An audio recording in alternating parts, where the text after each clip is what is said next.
Je suis montée sur scène dans l'auditorium déguisée en fantôme pour me venger de mon assassin Marc. Il s'entraînait au piano ce jour-là. J'ai touché son épaule. « Pourquoi m'as-tu tué ?» Il s'est retourné quand il m'a vu et s'est évanoui. Qu'est-ce que j'étais censée faire maintenant? Il ne se réveillait pas. Je ne pensais pas que ça se terminerait comme ça. Tout a commencé le jour où l'école a annoncé le concert de reportage. Il devait réunir les meilleurs musiciens du pays. Waouh! Il choisirait un élève qui entrerait à l'académie de musique sans examen. Et ce serait certainement moi.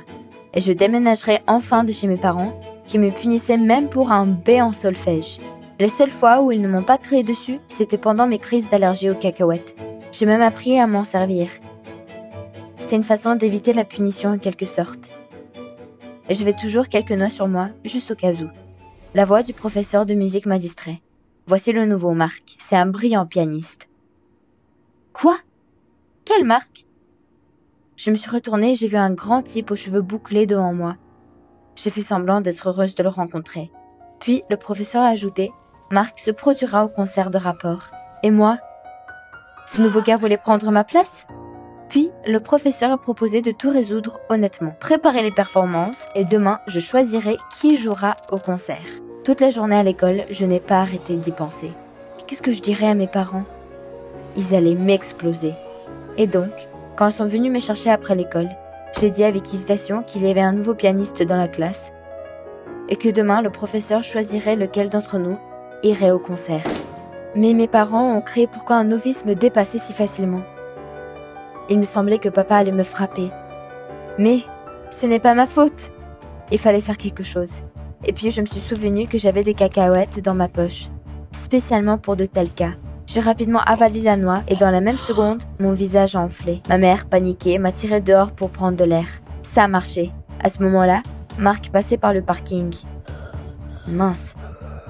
Je ne voulais pas que ce sale type me voie comme ça. Mais il nous a juste regardés. Il a aussi demandé ironiquement ce qui n'allait pas chez moi. Maman a répondu que c'était à cause des cacahuètes. Apparemment, j'avais mangé quelque chose de mauvais à l'école. Marc a ricané et je suis montée rapidement dans la voiture. Ne te moque pas de moi. À la maison, j'ai passé toute la soirée à réfléchir à la façon de contourner ce sale type au concert. Marc n'avait aucune chance. Je ferai une meilleure performance et j'irai à l'académie de musique, loin de mes parents fous. Je marchais dans le couloir de l'école quand j'ai entendu la voix de Marc depuis la salle du personnel. Il avait timidement demandé à jouer avec les notes aujourd'hui, car il ne les avait pas encore apprises. Comme il était pathétique. Mais soudain, j'ai une idée. Si je volais son cahier, Marc ne pourrait pas jouer. J'ai couru jusqu'au vestiaire.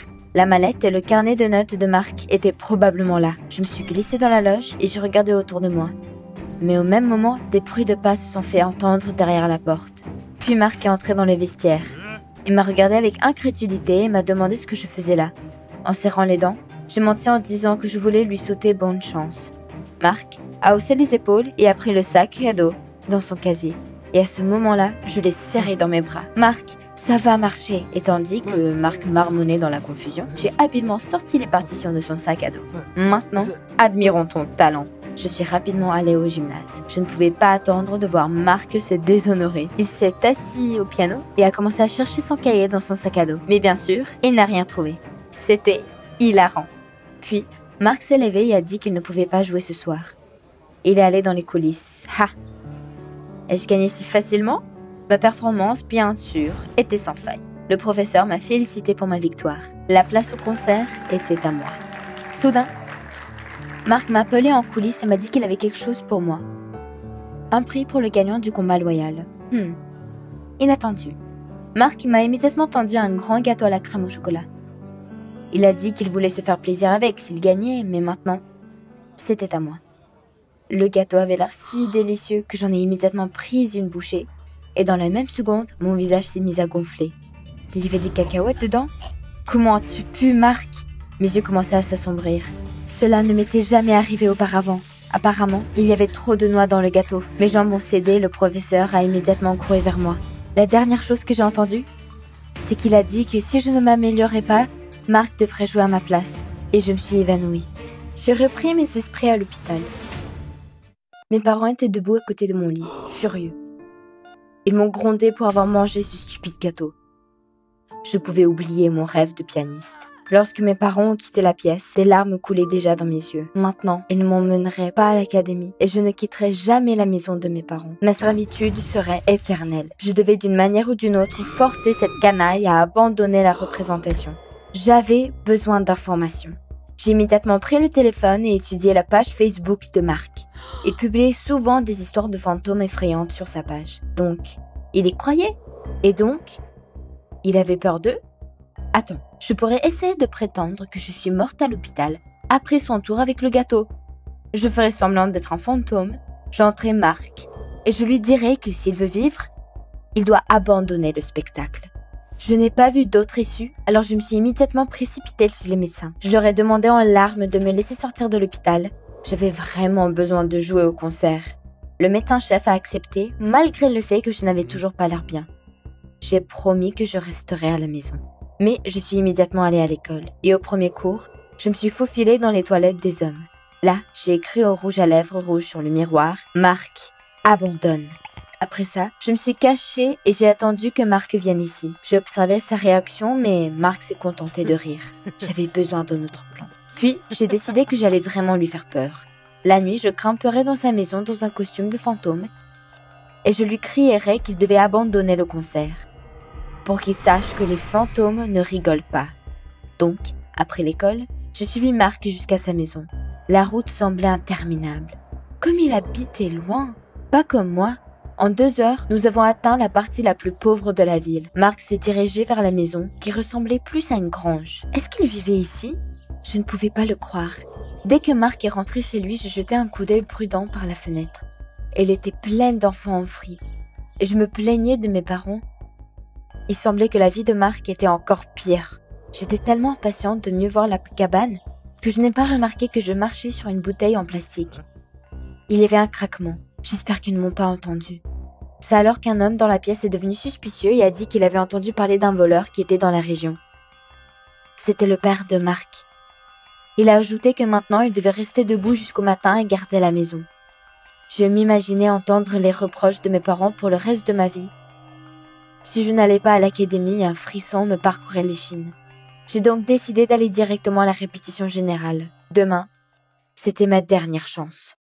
Le matin, je me suis poudré le visage de blanc et j'ai même mangé un morceau de cacahuète pour être à nouveau gonflé. Maintenant, je ressemblais à un fantôme. Je me suis cachée dans les coulisses et j'attendais Marc. Il était là. Enfin. C'était maintenant ou jamais. Je me suis glissée derrière lui pendant qu'il était occupé à jouer. J'ai même écouté pendant quelques secondes. Mais alors, je me suis souvenue pourquoi j'étais venue. Et j'ai sifflé. « Marc, pourquoi m'as-tu tué ?» Dès qu'il m'a vu, Marc est devenu blanc et est tombé par terre. La panique m'a saisie alors que je m'agenouillais pour essayer de le réveiller. « Réveille-toi, je vais bien, je suis en vie !» À ce moment-là, Marc ouvrit les yeux d'un seul coup et sauta immédiatement sur ses pieds. Comme j'étais contente, mais s'est contenté de crier « Prends ta place, mais ne t'approche pas !» et a couru hors de la salle. Le matin, j'ai immédiatement couru au bureau du professeur de musique. Je venais de sortir de l'hôpital et j'étais prête à jouer. Le professeur était content que je me rétablisse si vite car le concert était sur le point d'échouer. Il s'est avéré que les parents de Marc l'ont fait quitter l'école. Ils en avaient assez de dépenser de l'argent pour des bêtises comme la musique. Le concert était ses dernières chances de prouver que Marc valait quelque chose, mais au dernier moment, Marc a refusé de jouer. Maintenant, il va être transféré dans l'école d'une usine locale, ce qui est dommage car c'est un grand pianiste, a conclu le professeur.